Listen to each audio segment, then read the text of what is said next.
tudo bem com vocês? Muito obrigada por me acompanharem, por acompanharem o Saúde e Beleza, direto aqui dos estúdios da TV São Caetano, @tv.sãocaetano no Instagram. Siga, tem muito conteúdo sobre tudo o que acontece nas cidades aqui do ABC, sobre coisas que acontecem no mundão, então acompanhem a gente lá. Para você que chegou agora, também temos o canal no YouTube, /TV São Caetano. Esse link você pode mandar para os seus amigos, você pode mandar para os seus familiares, pede um joinha que ajuda a gente e é muito legal. Hoje eu queria mostrar para vocês este look Dona Moça Closet, maravilhosa Rose, olha só que lindo. É um look básico, mas que você pode ir desde o churrasco da sua família até numa festa que você está super bem vestido. A Dona Moça fica em Santo André, na Avenida Higienópolis, @oficial Dona Moca, escreve, então o cedilha não tem, é só com C. E a Rose te atende inclusive pelo WhatsApp, ela é super atenciosa, ela te ajuda a escolher as melhores peças e eles trabalham só com confecção de altíssima qualidade. Então, super recomendo para vocês os looks da Dona Moça Closet. Hoje eu estou aqui para falar para vocês um pouco da minha rotina de trabalho. Então, para todo mundo que já me conhece, sabe que a geriatria é minha grande paixão. Então, é aquele meu nicho de trabalho onde eu realmente me realizo como profissional. Não que eu não goste da estética, mas a estética, ela vai além, né? Ela me traz também benefícios, eu estou sempre por dentro do que está de mais novo acontecendo. Agora, a geriatria, ela vai além, ela me deixa muito feliz. Então, é a evolução do dia a dia, é acompanhar os pacientes, é poder fazer a diferença na vida dos pacientes, na vida dos familiares, dos cuidadores. Eu tenho isso para mim assim como uma missão. Então, o que eu posso falar para vocês hoje? Além das coisas práticas, que mais para frente eu também vou falar sobre barras de acesso em corredores, em banheiro, eu vou chegar lá ainda. Eu vou falar sobre o principal, que é o respeito pelo paciente. Então, toda vez que você dá de cara com alguém, você tem que ter respeito por aquela pessoa. Hoje eu vou falar muito sobre a minha experiência particular. Se vai ser a sua, se você vai seguir como exemplo, não sei. Mas não vou ditar regras, nada disso. Vou contar sobre a minha rotina que funciona há mais de 20 anos e dá muito certo. Então, primeiríssimo lugar, respeito ao paciente. Seja ele um paciente acamado, um paciente que não interage, ou um paciente que fala pra caramba, um paciente que está com cognitivo legal, ou um paciente que está com cognitivo zerado. Ele tem que ter respeito. Então, eu não fico conversando groselha enquanto eu atendo um paciente acamado que não interage comigo. Então, eu sempre tenho respeito nesse sentido, de cuidar daquilo que eu vou falar com o cuidador, porque a gente conversa, né? Porque a gente está ali também não está morta, né? Estou trabalhando, estou conversando. Às vezes com o próprio paciente. Eu explico tudo o que eu vou fazer. Então, assim, seu fulano, senhora fulana, nós vamos virar para o lado de lá. E aí a gente vira para o lado de lá. Vou levantar a sua cabeça. Levanto a cabeça. Então, esse tato, esse jeitinho, parece uma bobagem, parece óbvio, mas não é. E faz muita diferença naquela pessoa que está recebendo o tratamento. Segundo lugar, e não menos importante, o respeito com os outros profissionais envolvidos. Então, respeitar as hierarquias, respeitar cada profissional da equipe como um profissional. Então, acatar as ordens médicas. Nós temos hoje em dia muito acesso, e eu não estou falando do doutor internet, não. Eu estou falando de acesso mesmo à informação, a gente consegue conversar mais abertamente com outros profissionais, a gente tem essa liberdade. Não existe mais aquela coisa que era Deus, o médico e o restante todo, né? Hoje em dia o médico, ele agrega, ele está ali junto, ele troca ideia, ele ensina e ele aprende. Então, é importante respeitar todos que estão envolvidos nesse movimento. Então, o médico, os cuidadores, os enfermeiros, as pessoas que trabalham na casa, então, a faxineira, a cozinheira. Eu atendo casas que eu tenho muitos funcionários dentro da casa, para que a casa funcione, e tem casas que tem um funcionário. Mas sempre tem que ser uma coisa harmoniosa. A casa onde você não é bem recebido, que você não consegue conversar, não dá certo. Respeitar os horários da casa. Então, eu tenho paciente que acorda às 7 horas da manhã e ele rende até umas 10. Depois já era, não rende mais. E eu tenho paciente que só rende depois do meio-dia. Então, fisioterapeutas, fiquem felizes, dá para a gente organizar a agenda maravilhosa. Porque você consegue atender aquela pessoa num horário que seja melhor. Claro que nem eu que faço atendimento domiciliar, às vezes eu não consigo respeitar tanto isso, porque eu estou numa região e eu não vou me deslocar para uma outra, que nem eu estou no Jardins. Eu não vou até o Borba Gato para voltar para o Jardins, sabe? Mas tudo com jeitinho você consegue. Então, eu acho que são os pilares. Então, são os grandes pilares, são esses, de você respeitar o seu paciente e você estar em harmonia com a equipe com a qual você trabalha. Na lida mesmo direta com o paciente, o principal, para mim, é o lúdico, que não é infantilizar o paciente. Então, eu não trato meu paciente assim, ai, seu fulaninha, sabe? Não gosto dessas coisas de falar como se eu estivesse falando com alguém que, sei lá, com bicho de estimação. Falo assim com o meu bicho de estimação, mas não falo assim com o paciente. Então, eu não infantilizo. Eu brinco muito, estou sempre dando risada. Se eu tenho algum problema, meu problema ele está da porta para fora. Meu problema ele não entra no meu setting terapêutico. Nunca. Nunca. Mesmo que sejam pacientes que já têm bastante amizade comigo, que já estejam acostumados, que perguntem da minha família, de como as coisas acontecem, que saibam até das histórias de saúde minhas e da minha família, a gente discute. Mas eu não trago problema para eles. Então, aquela coisa pesada, isso fica da porta para fora. Da porta para dentro é trabalho. Então, eu acho que também é outro ponto que tem que ser pensado. E o lúdico transforma. Então, no lúdico você consegue tudo. Às vezes, em especial em geriatria, às vezes eles não querem fazer nada. Então, o paciente não quer fazer nada. Eu chego e falo, não, tudo bem, vamos só verificar os sinais, fazer um pouquinho de exercício respiratório e a gente vê. E assim começa a história. E aí verifica os sinais, a gente começa a fazer um pouco de exercício de respiração, vou conversando. E aí eu já peço um exercício que envolva os braços, peço um levanta e senta, vamos dar uma volta no quintal, vamos dar uma volta até o quarto. Então já ganhei. Às vezes eles se tocam dessa apertadinha e eles falam, poxa, mas você está me fazendo fazer exercício. Eu falo, mas tá ruim para você? Se estiver ruim a gente para. Não, tá legal, tá me distraindo. E assim você ganha, porque se você chegar numa postura positiva, querendo que a pessoa faça aquilo de qualquer jeito, pode ser que não dê certo, em especial com o idoso. Então, eles estão num nível de maturidade muito diferente. Isso a gente tem que pensar. Você que está aí do outro lado da tela, eu não sei qual é a sua idade, porque aqui a gente tem público de todas as idades. Mas a pessoa que você é hoje é a mesma de 10 anos atrás? Com certeza não é. Então, essa maturidade que você ganhou em 10, os meus pacientes, hoje, eu tenho paciente de 96, de 98. Eu tenho paciente de 90 a mais. É difícil ter paciente 90 a menos. Então, você imagina a maturidade dessa pessoa. Então, ela está, assim, anos-luz lá na frente. Então, não adianta eu querer fazer de boba, porque não vai dar. Só que também ela alcança que eu estou querendo uma coisa boa para ela. Então, ela me respeita, é recíproco, sabe? É bem gostoso. Então, vai com calma, que tudo você consegue. E sempre visando o quê? Visando o bem do seu paciente, o melhor para ele. Então, eu acho que o principal é sempre você pensar naquilo que é o essencial. É um paciente que vai correr a São Silvestre? Com certeza não é. 90 a mais? Acho muito difícil, vai. Então, assim, trabalha dentro daquilo que é possível.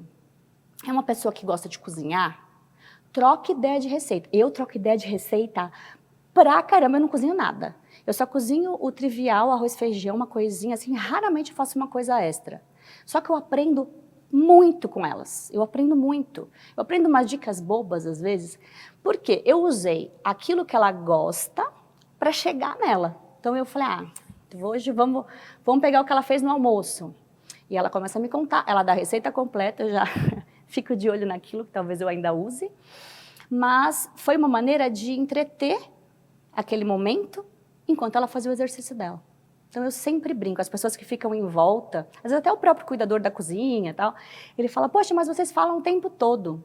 Sim, a gente fala o tempo todo, mas rendendo. Você deixar a câmera lá para ver a gente, vai ver que a gente está trabalhando o tempo todo, né? A gente vai pegando uma prática nessa coisa das contagens, então, do levanta e abaixa braço e tal, a gente já vai ficando ligeiro e nem precisa mais ficar contando 1, 2, 3, 4. Então, vai fazendo. Essa coisa do tempo também, o tempo fica meio que na cabeça.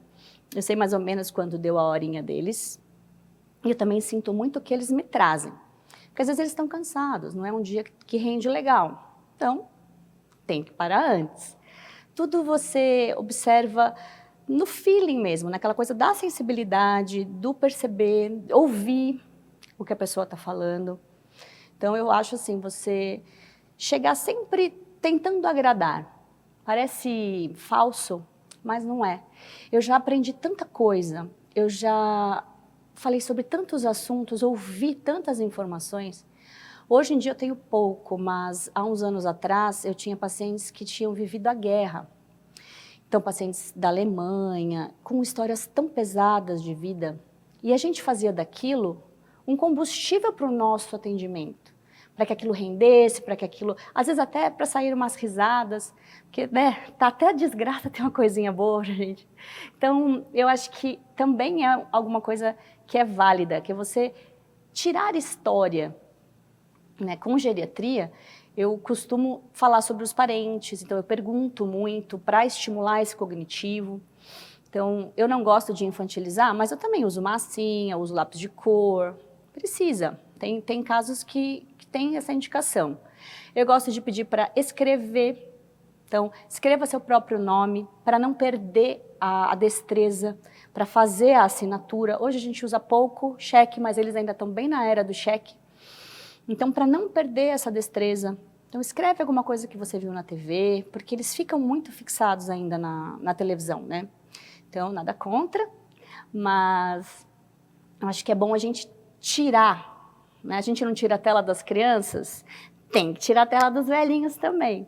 Então, tentar trazer atividades que tragam prazer, que sejam possíveis, então você não vai pôr um idoso em risco. Então, você não vai ficar com ideias mirabolantes, mas dá sim para você alcançá-los com coisas do dia a dia. Então, o pentear o próprio cabelo. Eu atendo pacientes que têm funcionário para tudo. Então, eles ficam sentadinhos esperando pentear o cabelo, sentadinhos esperando chegar a escova de dente. Eu falo, mas você não consegue fazer? Então, vai lá e faz. Não fica esperando, né? Prende seu cabelo para cima, porque você está trabalhando, você está trabalhando seu corpo, parece que não, mas tem toda uma coordenação motora fina envolvida em você prender seu cabelo, em você movimentar seu braço, então, por que não? Né? Não perde, vai tomar banho, ajuda no banho. Então, eu acho que são pequenas dicas, eu não vou chamar só como um bate-papo avulso, eu acho que são dicas, sim, para quem está aí do outro lado, para quem tem um cuidado com o idoso, seja o seu parente, seja o seu vizinho, seja qualquer tipo de relação que você tenha com o idoso, eu acho que é interessante sim para você. Então, as coisas práticas agora. Barras no banheiro, para ajudar a apoiar quando vai tomar o banho. Pelo menos 2, uma perto da onde você tem o registro do chuveiro e uma na lateral, que lá normalmente você tem pelo menos um L de parede no banheiro. Para te ajudar, apoia o braço para lavar o pé. Parece uma bobagem, mas não é. Começou a perceber que não está conseguindo mais fazer isso com facilidade, se rende à cadeira de banho. Põe a cadeira de banho lá dentro do box, senta e toma seu banho. Não é vergonha, eu falo, preza sempre pelo melhor para você. É melhor você fazer a mais do que a menos. Então, senta para tomar seu banho, levanta apoiado lá na barra, aí você ajuda a se enxugar, se você não tiver um cuidador que ajude, né? Ou você que é o cuidador. Não fica querendo deixar o seu paciente super independente se você vê que ele não pode. Se você vê que ele não pode, vai numa boa. Não vai falar para ele de uma maneira pejorativa que ele está na cadeira de banho, sabe? Vai com calma. Mas preze pela segurança. Quantos acidentes não acontecem em casa? E normalmente por imprudência. Porque vou deixar o paciente fazer o xixi, fecha a porta. Gente, um paciente não dá mais. Então, ele tropeça quando ele está na sala. Ele não consegue trocar a roupa dele na hora de dormir. É um paciente que não vai dar para ficar no banheiro sozinho. Então, você tem que avaliar, tem que ter bom senso. Eu sempre falo do bom senso. Acho que todo programa meu, eu falo de bom senso, que não é. Mas é uma coisa que é importante. Então, observa o que você tem, para daí você tomar ações.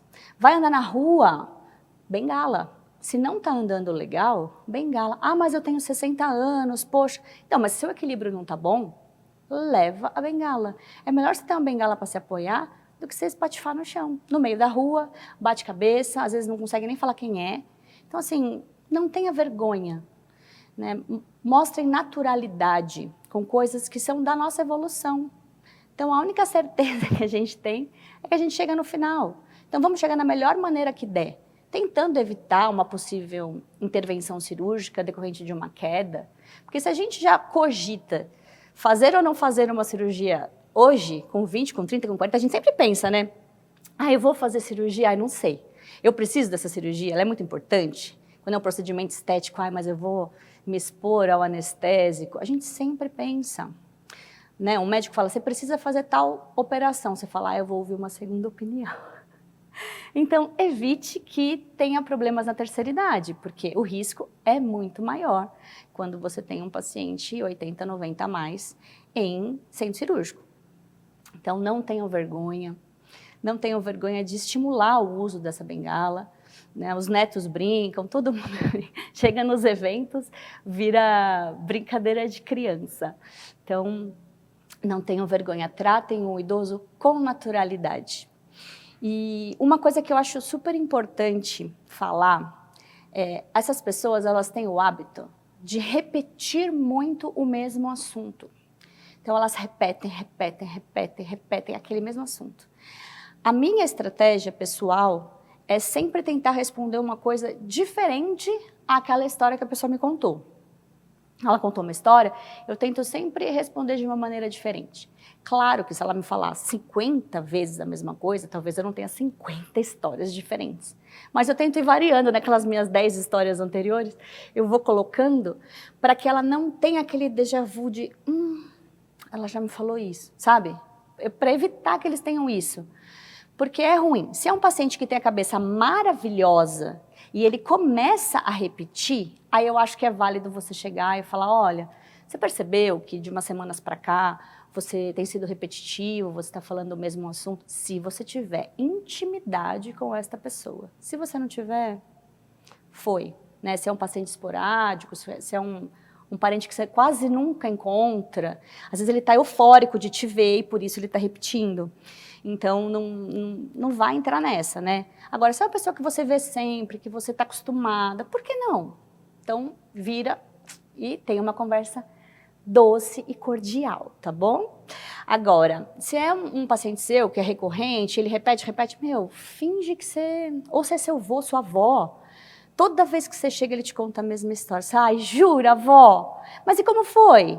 Aí você vai esmiuçando essa história, porque às vezes daquela primeira parte de história que ela sempre repete, talvez ela tenha mais. E ela vai te contando, e aí você vai tendo mais material para você responder da próxima vez. Então eu acho que isso também é uma coisa que eu gosto de falar. Eu falo para todo mundo com quem tem contato comigo, com os meus pacientes. Eu falo, não seja grosseiro de falar, ai, de novo você está falando isso? Nossa, você me falou isso ontem. Meu, para quê? O que você ganha? Você não ganha nada. E eu acho que, tá vendo? Eu falei que eu ia falar só de barra no banheiro, de tapete na sala. E aí já tô indo, né, lá longe. Eu vou, gente, eu vou longe demais mesmo. Mas é que a gente acaba, às vezes, sendo grosseiro com o idoso de bobeira, né? Então, os momentos vividos. Então, minha avó não lembra quem eu sou, então eu não vou mais lá. Não. Porque na hora que você tá lá, ela tá feliz. E ela tá envolvida naquele momento. Então, pensa tudo que ela secreta de hormônios, de coisas gostosas e maravilhosas para ela. É só química boa que ela está secretando no corpo dela. Então, viva momentos felizes com o idoso. Quando você fechar a porta e sair, ele vai falar, eu estou abandonado e ninguém vem me visitar. Quantas vezes vocês já não ouviram isso? Então, tudo bem, porque o momento que estava ali, estava feliz. Então, não deixe de viver momentos. Não precisa ser forçado. Então, minha avó adora ir na lanchonete lá comer o feliz. Enfia no carro, passa no drive-thru, compra o lanchinho e traz. Mas é difícil para ela entrar no carro. Tá, então você passa, compra e traz para ela. Sabe? Senta e faz aquele momento alegre dela comer uma coisa que ela gosta, e conversa com o médico se tiver muita restrição alimentar, mas assim, eu costumo trabalhar com pessoas que pensam muito no bem daquele ser humano, como todo. Então, é muito difícil ter restrição, porque é uma refeição, dentre todas as da semana que são bem feitinhas, então não vai ser um problema, né? Um docinho, aperta lá na insulina depois, sei lá. Então, assim, conversa sempre se tiver restrição muito intensa, mas se não tiver restrição, gente, deixa o povo comer deixa feliz. Então, seja um lanche que goste, seja um docinho, agrada a pessoa que você ama. Eles ficam carentes de ficar em casa. Eles viviam numa outra geração, onde tudo era muito mais devagar, as coisas, a gente não tinha esse acesso que a gente tem hoje à informação. A nossa vida é uma correria. Duvido que eu estou falando com você agora e você já não está fazendo uma outra coisa enquanto você me assiste. Então, assim, hoje respondeu uma mensagem no celular, já passou um filho perguntando uma coisa. Então, é muito dinâmico hoje. E essa turma que está no 90 hoje não viveu isso lá atrás. Então, está tendo que se adaptar a rotinas muito intensas. Então, é difícil. Então, tenta fazer momentos prazerosos, porque isso faz a diferença na vida deles. Então, eu vou acabar encerrando o negócio aqui. E um outro dia, eu venho para falar sobre essas coisas práticas, sabe? Igual comecei a falar da barra no banheiro, depois eu já fui devaneando nos assuntos da lida emocional. Eu venho para falar sobre isso, tá bom? Aí a gente fecha e fala sobre tapete, sobre montes de coisa também que tem para falar sobre as adaptações dentro da casa de um idoso. Que eu acho que é bem importante também. E eu não sou daquelas malucas, viu? Que fica querendo transformar a casa, que pede a poltrona de 1 milhão. Essa não sou eu. Eu sou aquela físio consciente, que não faz bagunça. Então eu queria agradecer muito a presença de vocês me assistindo de novo aqui, direto dos estúdios da TV São Caetano. Foi um prazer para mim falar sobre o meu trabalho, sobre essa parte que eu tanto amo fazer. E um beijo gigantesco no coração de vocês. Fiquem com Deus.